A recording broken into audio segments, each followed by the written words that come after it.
So Jim, thanks for taking the time to speak with me and share what it's like being an expat here in Panama. Let's start first by please telling the viewers about yourself. I'm Jim Vota. We moved here from San Diego, California, Encinitas, a little town north of San Diego. Did you grow up there? Well, we both grew up in Orange County, which is up the road about 100 miles, but spent most of our time in California. I was in the radio business, and so we traveled quite a bit as jobs changed. So we lived in Spokane, Washington. We lived up in Santa Barbara.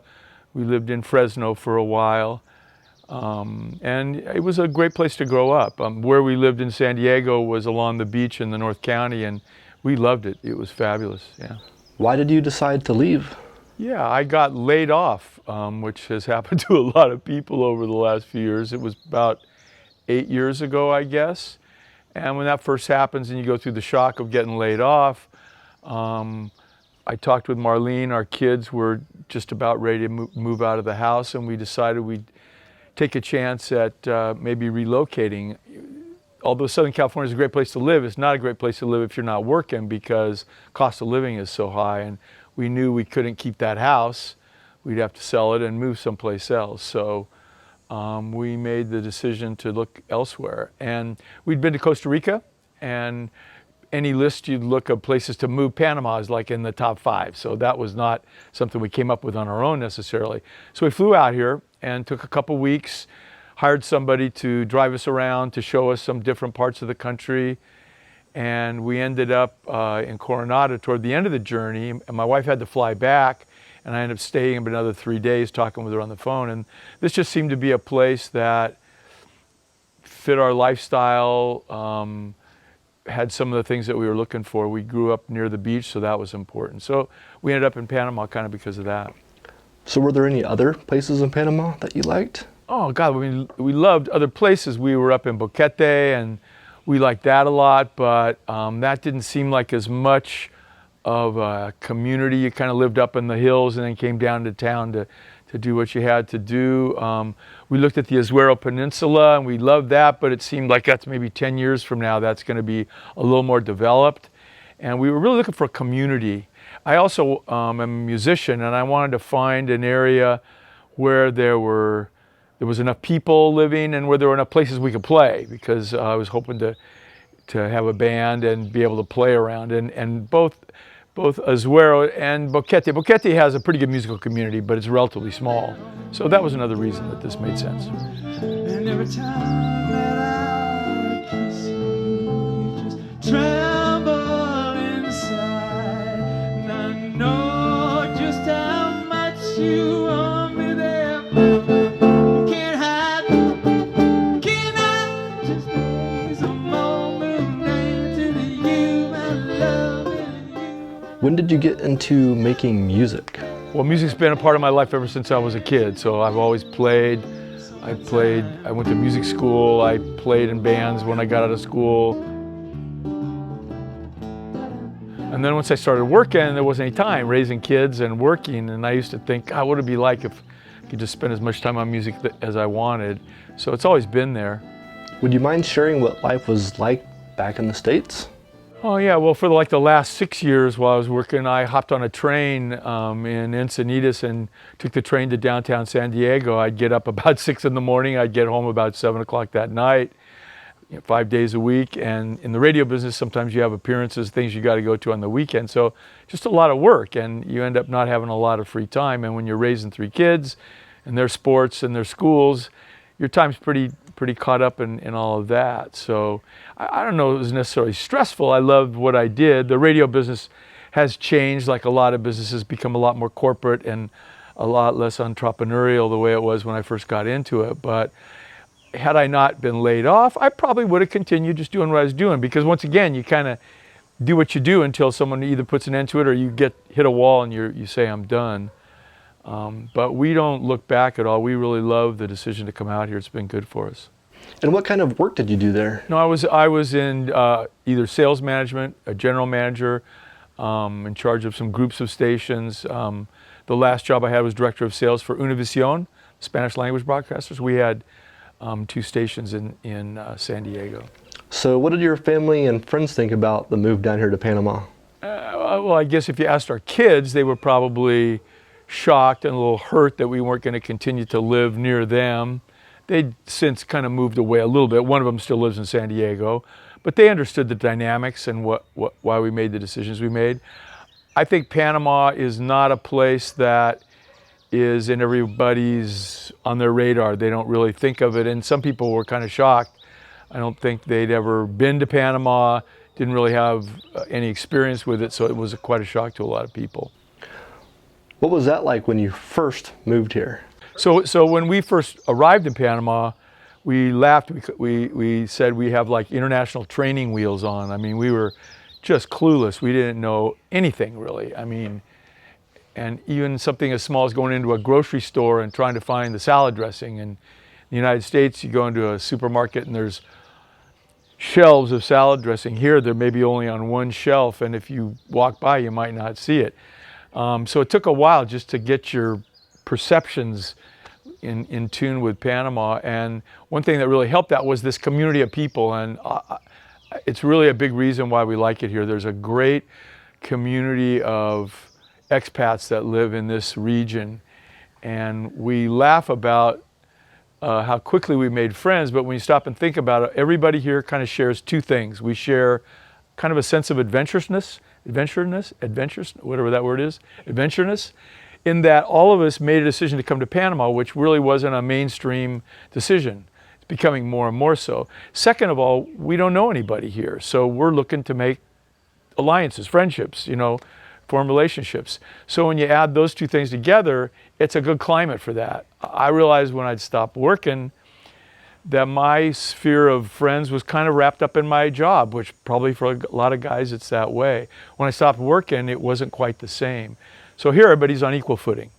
So when we first got here, we didn't know anything. And thankfully, because of these people that lived here before us, we were able to figure out stuff a little faster. Anything of how do you get your car registered, where's a good place to buy a car, where's a good place to eat, all those things. Was there anything that you would do differently? I don't know. I can't really think of it. I'm not really someone to look back and, unless I made some giant mistake. I think it's all worked out well. We made a decision not to buy anything here because the real estate market seemed to be a little volatile, not really appreciating. And there were a lot of stories of people getting taken advantage of by some of the developers here. So we've been renting. So because of that, we've lived in different places, and that's been kind of fun all around the Coronado area. So we see different parts of the community. It's been great. We go home probably 3 to 4 times a year to see our grandkids and our kids. And for the first couple of years, we looked at it as going home to go visit. And probably for the last 5 years, it's the opposite. Now when we're in San Diego, which is a great place, we can't wait to come home and come back here because this is our home.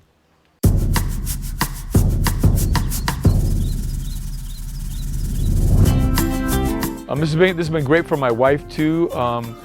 She was never really what you would call an artist, but she now, you take a picture of it, she now creates incredible works of art on queen palm fronds, animals. So we call it los animales de palmas. This is an example of one of my wife's beautiful pieces. This is an elephant that she's working on.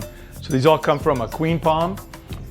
Queen palm grows from here out, and then when it's been trimmed off the tree, it can harden. She puts them, there's a bucket out there with a bunch of them out there, and she gets these to harden and puts an acrylic paint on it to even harden it further, and uses all parts of the plant to build these animals. And it has kind of like a 3D effect. She's got a bunch of animals up against the wall that you can see, but the eyes are really mesmerizing. And I don't know of anybody who's doing this, really. We've seen some stuff online, but not quite to the extent. So she's unbelievable. She never was an artist, and all of a sudden she comes to Panama and is creating this kind of stuff. It's amazing. She has really blossomed and created quite a work of art here, and that's been a blast. And she has the time to do those things as well. So it's been good for her. I've been able to find a lot of musical outlets, and that's been good for me, and she's found a lot of opportunities to create art. And she's also all about the garden. Like, she's someone that we have a machete and a plastic bag in our cars, because at any time I have to pull over and have her whack something that she can turn into these heliconias or these gingers. So this has been great for her too. Are rentals more expensive here? Rents are really reasonable, and anytime you're in a different country, building things and permits and qualities of excellence and certain things are going to be different. And there's just a lot of people who have been frustrated in trying to build here. I mean, there's some great success stories of people that build homes here, but there's a lot of people that have not had great experiences. So, and in Panama, there's not a bias towards the landowner necessarily. They protect tenants. Everything's done with contracts. We haven't had any bad experiences yet. You mentioned having traveled to Costa Rica, so how did Panama and Coronado end up being your winner? Costa Rica is beautiful. We loved the people. We loved visiting, going to different places. There's some great places to go there. It really doesn't have the concentrations of expats like we have here, whether it's in Boquete or in the Coronado Beach area, San Carlos. And that was important to us because once again, we weren't experienced international travelers, but not living. So we felt it'd be great if we had a community of people. And it's not quite that way in Costa Rica. There's some beautiful places, but you're not going to find, 1,000 or whatever expats all in one area. The other thing we really liked about Coronado is the goods and services. There's like 3 giant home improvement centers. There's a bunch of groceries that are 24 hours. They have bakers and butchers and a lot of restaurants, a lot of reasons to not have to get in the car and drive a long way to go get something. I have friends that live in other parts of the world and they travel 3-4 hours to get basic services that we can hop in our Kawasaki Mule and get to in 5 minutes. So where can somebody considering Panama find some more information? So if you were thinking of coming to Panama, either to live or just to check it out, if you went online and did a search for real estate tours of Panama, you'll find a wealth of companies out here that do that. There are some larger companies where you pay an entrance fee and go to a kind of a convention of people who are interested.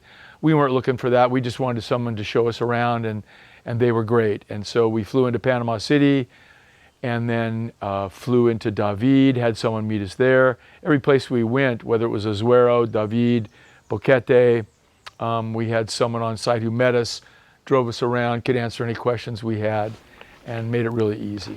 So I'm curious, are there any good ways to live here in Panama just part of the year? Yeah, I think with some of the house swapping that's going on, I have a friend that has a bed and breakfast up in Las Lajas, past Cholos up the road, and they're getting ready to go to Canada for a month, and they have someone coming and staying in their home for a month for free through House Swap or one of those online companies. 6 months, I know a couple people that do that. I know another couple from Canada. They have a friend who's from Canada. She comes here 6 months out of the year. They're able to stay in her house when they're not here. I don't know how many of those situations exist, but yeah, I think those opportunities are there. Have you had any safety concerns while living here? You know, Panama is a relatively safe place. Any country where there are impoverished people around people that have money, there's going to be a little friction. So there's some incidents of robbery, things like that. But in general, we consider it a pretty safe place. We don't really worry about our safety, whether we're getting money out of a Versateller or driving around. So that really hasn't been an issue. For me, the music has been fantastic. Panamanians are a great source of great musicianship. So I found a lot of great players. And it's been wonderful for my wife to really get her art out there. So all in all, it's a great country. The US dollar, pretty good medical, stable government. We don't have earthquakes or hurricanes here. So it's a good spot. Are those your favorite parts of Panama? Yeah, I think all those are part of it, the life that we live here. You know, if we want to go to a yoga class, there's 3 or 4 of those a week we can go to. There's all kinds of hikes up in the mountains, like we can, if we want to get involved in that, we can go up and see some waterfalls. So there's a lot of things that you can do, a lot of sports-oriented things. So that's been great. We didn't really expect that. The country has also been more than what we expected. It's a very diverse country.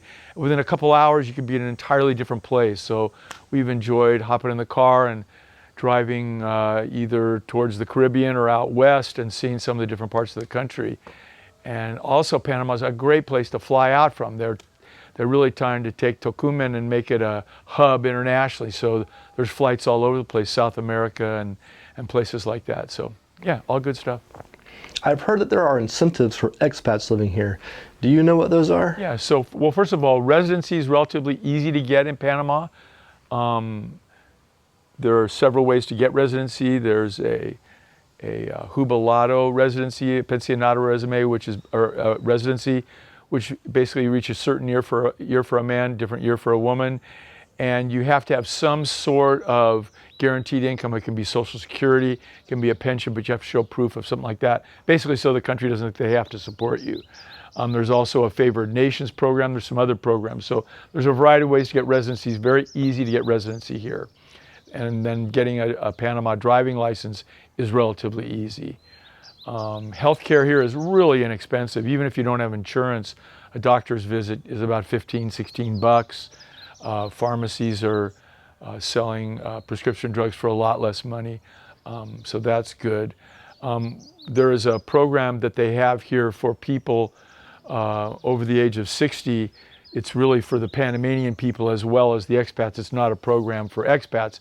And that involves jubilado discounts, and those discounts are on hotels, airfare, prescription drugs, doctor's visits, hospital stays, restaurants, a variety of things like movie theaters, discounts between 15 and 50%. So once you have gained residency, if you are of a certain age, you can apply for that jubilado status and save a lot of money on a lot of those things. And man, watching your band play looks like a lot of fun.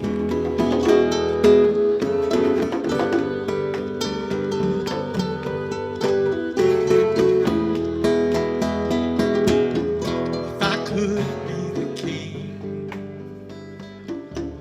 first thing I would do, I'd take you for my queen, so you could see the truth. With this love we have, this kingdom we had made, but till then I'll just be a fool,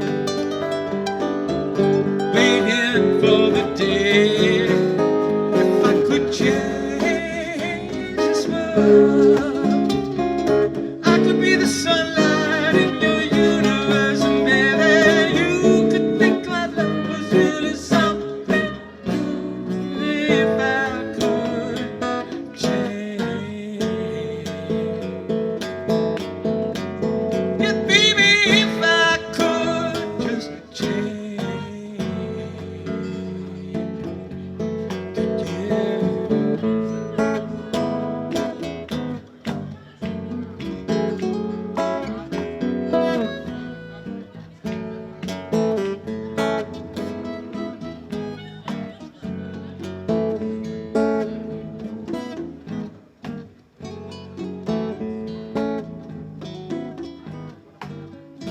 So Jim, thank you so much for spending the time with me, and hopefully this will help some people out there that are, you know, maybe looking to go to Panama themselves. And this is a really cool place. We've had a great time here, and I really appreciate your insight because you've lived here for a while and know it very well. So thank you very much. And for those of you watching, I hope this is very helpful, and I hope that if you're considering Panama, this might answer some of your questions. So if it's not on your radar, it definitely should be, whether you're looking to live somewhere or just somewhere to visit. We think it's pretty cool. I'm Jim Vota, and my wife Marlene and I love living in Panama.